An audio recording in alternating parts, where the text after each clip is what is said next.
Hello friends, मैं हूं सुरेश कुमार शर्मा और फिर से बहुत बहुत स्वागत करता हूं आपका अपने चैनल पर। यदि आप बैंक की चेकबुक का इस्तेमाल करते हैं और किसी को पेमेंट देने के लिए आप चेक काट कर देते हैं तो अब आपको आरबीआई के नए सिस्टम को फॉलो करना होगा, क्योंकि आज से आरबीआई ने नया सिस्टम लागू कर दिया है। जिस सिस्टम को यदि आप फॉलो नहीं करते हैं तो आपके द्वारा किसी को दिए गए चेक को बैंक रिजेक्ट कर देगा। तो हम बात करने जा रहे हैं आज की वीडियो में पॉजिटिव पे सिस्टम की, जिसे आज से चेक के इस्तेमाल को लेकर लागू किया जा चुका है। तो आपको बता दें कि भारतीय रिजर्व बैंक ऑफ इंडिया यानी कि आरबीआई ने ये सिस्टम चेक पेमेंट से जुड़े फ्रॉड को रोकने के लिए शुरू किया है। तो आइए जानते हैं कि पॉजिटिव पे सिस्टम क्या है, कैसे काम करता है और अब आपको किसी को चेक काट कर देने से पहले क्या करना होगा ताकि आपके द्वारा किसी को दिए गए चेक को रिजेक्ट ना कर दिया जाए। तो आपको बता दें कि पॉजिटिव पे सिस्टम 50,000 रुपये से ज़्यादा वैल्यू के चेक पर लागू किया गया है। इस पॉजिटिव पे सिस्टम को समझने से पहले आपको ये समझना होगा कि चेक से किसी को भुगतान करने का पूरा सिस्टम कैसे काम करता है। आप एग्जाम्पल के तौर पर ये मान लीजिए कि मेरा अकाउंट एसबीआई यानी कि स्टेट बैंक ऑफ इंडिया के अंदर है और मैं आपको चेक देने जा रहा हूँ एसबीआई का अपने अकाउंट का, और आपका खाता एक्सिस बैंक के अंदर है। तो मैंने आपको किसी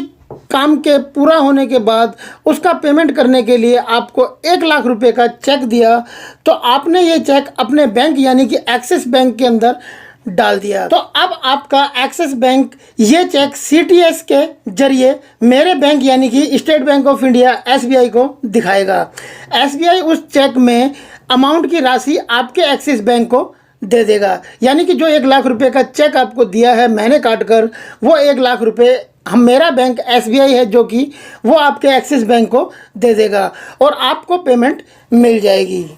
तो पॉजिटिव पे सिस्टम से पहले चेक को लेकर ये सिस्टम था कि मैंने सीधा आपको चेक दिया और मेरा बैंक आपके बैंक को जो चेक के ऊपर अमाउंट लिखा हुआ है वो पैसा दे देगा और आपका बैंक वो पैसा आपको दे देगा। तो अब से पहले ये नियम था, लेकिन अब पॉजिटिव पे सिस्टम लागू होने के बाद आपको क्या करना होगा। तो आपको बता दें कि यहाँ पर फ्रॉड की गुंजाइश ये है कि मान लीजिए मैंने जो 1,00,000 रुपये का चेक आपको दिया था जो कि मेरा बैंक एसबीआई में था और आपका बैंक में खाता एक्सिस में था, और मैंने आपको 1,00,000 रुपये का चेक दिया, तो आपने किसी तरह से उसमें कोई घालमेल कर कर या कोई धोखाधड़ी कर कर 1,00,000 की जगह पर आगे जीरो लगाकर उस चेक को 10,00,000 रुपये बना दिया, तो मेरे लिए तब मुश्किल खड़ी हो जाएगी जबकि पॉजिटिव पे सिस्टम लागू नहीं होगा। तो इसी फ्रॉड को रोकने के लिए आरबीआई ने पॉजिटिव पे सिस्टम को लागू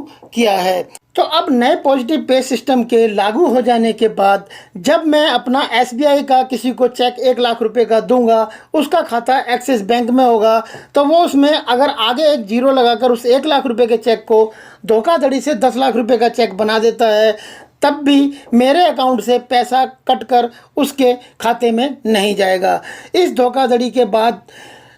वो चेक रिजेक्ट कर दिया जाएगा। तो यही है पॉजिटिव पे सिस्टम। आपको बताते हैं कि ये पॉजिटिव पे सिस्टम कैसे काम करता है और कैसे मेरे धोखाधड़ी से 1,00,000 रुपये के चेक को यदि कोई 10,00,000 रुपये का चेक बना देता है तो मेरा बैंक उसके बैंक को पैसा क्यों नहीं देगा इस पॉजिटिव पे सिस्टम लागू होने के बाद। तो अब पॉजिटिव पे सिस्टम में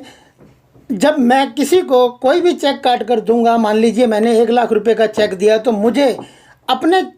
चेक को किसी को देने के साथ ही अपने बैंक को, जो कि मेरा बैंक है एसबीआई का, जिस बैंक की चेकबुक का मैंने चेक काट कर 1,00,000 रुपये का किसी को दिया है, जिसका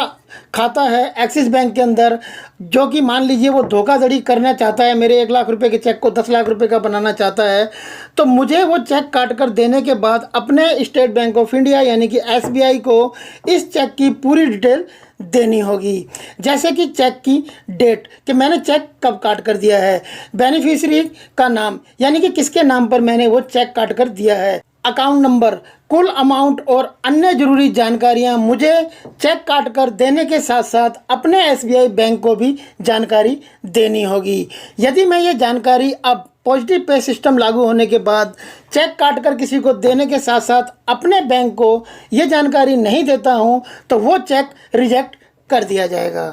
तो अब मान लीजिए कि किसी ने मेरे 1 लाख रुपए के चेक को, जिसकी जानकारी मैंने अपनी पॉजिटिव पे सिस्टम लागू होने के बाद अपने एसबीआई के बैंक में अपने बैंक को दे दी है कि मैंने ये 1 लाख रुपए का चेक इस व्यक्ति को दिया है, इतना इसमें अमाउंट है, ये अकाउंट नंबर है, ये डेट है चेक काट के देने की, और वो धोखाधड़ी कर कर मेरे 1 लाख रुपए के चेक को 10 लाख रुपए का बना देता है, तब वो चेक रिजेक्ट हो जाएगा, यानी कि उसके खाते में वो पैसा कभी भी नहीं जाएगा।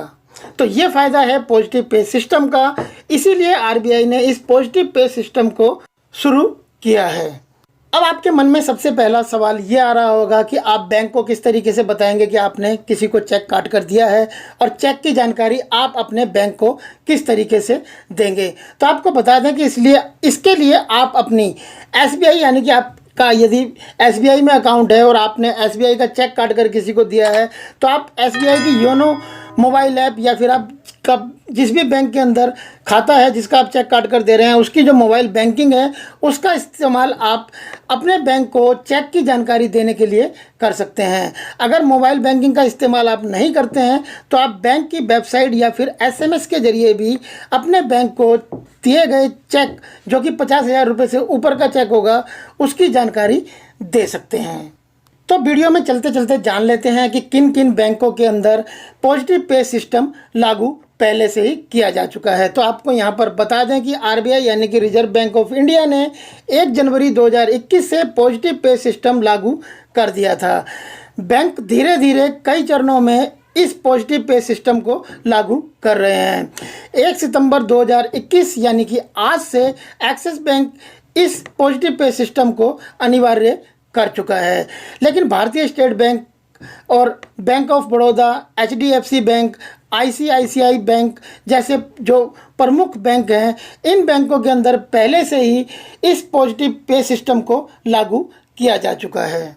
तो यदि आपका खाता एक्सिस बैंक के अंदर है तो आज से 1 सितंबर 2021 से positive pay system axis bank के अंदर भी अनिवार्य कर दिया गया है। तो आरबीआई के पॉजिटिव पे सिस्टम के नियम के मुताबिक ही आपको एक्सिस बैंक का किसी को चेक काट कर देना होगा या फिर आपको चेक रिसीव करना होगा। यदि आपका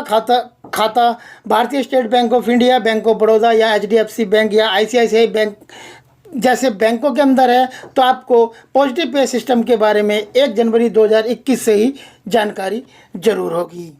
तो चेक के साथ होने वाली धोखाधड़ी को रोकने के लिए आरबीआई यानी कि रिजर्व बैंक ऑफ इंडिया द्वारा लागू किए गए पॉजिटिव पे सिस्टम को लेकर आपकी क्या राय है, हमें आप नीचे कमेंट कर जरूर बताएं।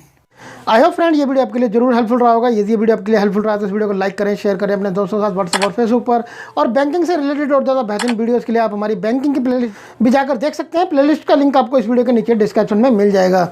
यदि अभी तक आपने हमारे चैनल को सब्सक्राइब नहीं किया था तो नीचे लाल वाले सब्सक्राइब के बटन को प्रेस कर चैनल को सब्सक्राइब कर लें। बराबर में बेल का आइकॉन है, उसे भी जरूर प्रेस करें ताकि जब भी इस चैनल पर कोई नया वीडियो अपलोड करें तो उसका नोटिफिकेशन आपको सबसे पहले मिल जाए। यदि आपने चैनल सब्सक्राइब किया हुआ है तो आपका बहुत बहुत धन्यवाद। फिर मिलते हैं आपसे ऐसी ही किसी बेहतरीन जानकारी के साथ नेक्स्ट वीडियो में। तब तक के लिए गुड बाय, टेक केयर, जय हिंद।